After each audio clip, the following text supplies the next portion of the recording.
Hey everybody, this is Erica, the technology nerd likes to film stuff, and look what finally arrived on my doorstep from pre-order. This is the iPhone 7 Plus. This is the gold model. I know everybody is opening up their blacks, just the regular old black. So I figured that I would get something a little bit different. Meanwhile, my jet black iPhone 7 Plus should be in the mail soon. I just got notice from Apple's website that it's preparing for shipment. So I will open that one as well, and I will do the review on that unit. So let's go ahead and take this off. Very subdued, simple packaging. We have a direct comparison here because these are both the same color. I just adjusted the exposure a little bit. So you can see that we've got the documentation that's on the top. I find that a bit surprising. They don't have the iPhone in all its glory peeking up first. And we've got this little tab. There's the phone here. You've got your brick, you've got your earbuds. Right here you've got your data sync cable, charging cable, lightning adapter, and also the lightning earbuds as well. Let's just go ahead and remove this. Ooh, I can hear that static cling feeling. And they always stick to me, always, always. Shoo! Ooh, so there you have the phone. That looks really quite nice.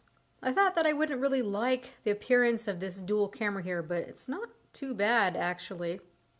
And I am really liking that the antenna bands are now up here at the top instead of being really disruptive. So here you have side-by-side look at the old gold, which is kind of smudgy, iPhone 6s Plus, and the iPhone 7. To my eyes, they seem to be about the same color. Yeah, I would say that these are the same color, looking very, very similar here. Maybe the font down here where it says iPhone is a little bit thicker. Looking around the phone, things look quite similar. You can see that our volume buttons and also this rocker here are in the same place. Except for now, this is flat. You don't see any indentation like you do on the 6s Plus. Looking at the top, you don't see anything. Looking at the right-hand side, everything seems to be in the same place, antenna bands included. SIM card tray, got our power button. Now at the bottom is where things are looking a little different here. Of course, everyone is seeing that the headphone jack is infamously gone. So you've got a speaker and probably just a microphone down here at the bottom. This is just meant to look uniform, to look nice. And then, of course, the lightning port. On the back, we've got those dual 12 megapixel cameras. One is the telephoto lens, and the other one is just the regular lens. And you've got your dual tone quad LED flash and a microphone. I'm actually quite a big fan of solid state buttons. They worry me less, they provide less anxiety for me. I've really been liking the trackpad so far on my little MacBook. After having things like the Nexus 6P or the OnePlus 3, or any other of those Android phones that have those solid-state buttons, I find the clicky buttons to be so last year. Also looking at you, Samsung. At nighttime, I'd be sitting in bed with my iPhone clicking, clicking, clicking away. And now you have some control over that haptic sound. Let's go ahead and turn this on. So just that haptic engine now, I think I'm really going to enjoy that. I've been hearing that it feels quite weird turning on the display. I'm hearing that the display is actually quite a bit warmer than what we have on the iPhone 6s Plus. So we'll see just how much warmer this looks. We'll be measuring the display. I'll be talking all about the wide gamut display and the calibration and what that means and what ends up looking wide gamut and what ends up looking just regular sRGB. I will explain all that in my full review, so you guys please stay tuned for that. People have been mistakenly saying that having a wide gamut display means that the colors are more accurate because there's simply more colors to see.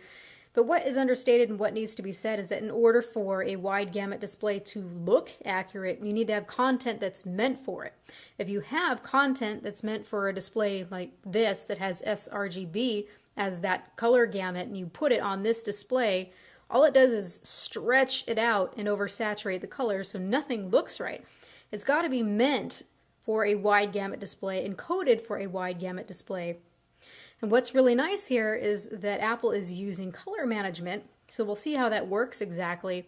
But if it takes an image that's meant for sRGB, it's going to map it properly. And what it means when it's mapped properly is it's just going to look like the regular iPhone. You shouldn't be able to tell the difference. So already I can feel that nice Taptic engine. Let's go ahead and set up Wi-Fi. Alright, so I put in the Wi-Fi password, got it set up a little bit, and I can see already that this is a bit cooler, quite a bit cooler than the whites that we have on the iPhone 7. Again, I'm going to take some time to look at that, measure it, tell you really what this all is quantified to. Now as for that cookie button down here, it doesn't quite feel like a button. It's similar to what I've been hearing. It kind of feels like the whole bottom part is actually clicking or vibrating. But again, I prefer these types of buttons. Let's see about the strength of this. To me, the one feels most pleasant. Like it's just barely there. Maybe it's more convincing of it being a real button click. 2 is something stronger. I can feel it in my hand. And 3, yeah, I can really feel that. I think I'm going to keep it at a 1. That's my preference. Yeah, that feels more just like a regular button to me. I decided to fire up a movie and see how those speakers sound, because now we've got stereo speakers, or at least one's a speaker here, and this is a front-firing speaker.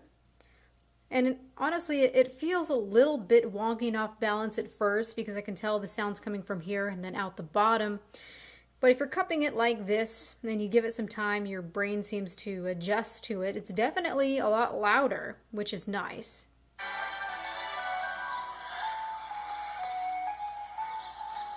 The effect is just a little bit weird, and I would have preferred just regular stereo front-firing speakers, but I'll take what I can get. It definitely does feel nice and snappy. You've still got your Force Touch, iOS 10 features. So I'm going to take some time to play around with this, play around with the cameras especially. I want to do some comparisons. I will be more excited, of course, when that new bokeh feature comes out. It's too bad that that did not come out with a release. It kind of feels a little bit rushed to me when software isn't finished. I'd really be curious to hear what your guys' opinions are with this. For me, it's a nice upgrade. I think it's more of a nice upgrade from something like the iPhone 6, but if I have the 6S, I don't really know if I would upgrade unless I'm really needing that water resistancy, which is really great, of course, to have. But I know that most of us were excited for iPhone 8. Getting this, I kind of feel a little bit underwhelmed so far. These feelings of underwhelmment could possibly change, though, when I get the jet black model, which is supposed to be stunningly beautiful, although very fingerprinty and also scratches. This one should not scratch so easily, just like all the other matte type aluminum finishes before. Although I have to wonder with that jet black version if we're going to be able to polish it at all to get rid of the appearance of those micro abrasions. So I'll keep an eye out for that. I'll make another unboxing when that comes in. This is all I want to say for now. So this has been Erica, the technology nerd, likes to film stuff. Please rate, comment, and subscribe. Make sure to ask all of your questions in the comment section below. Don't be shy, you guys. I really love it when you ask these questions, so that helps me pay attention for the full review. So please ask your questions. Let me know what you think of this, if you think it's a good and worthy upgrade. And have a good night. Oh, and if you are wanting to see more videos like this in the near future, please, when you subscribe, make sure to turn on the notifications, because otherwise we see that the videos get all nice and buried. Thanks, YouTube. Goodbye.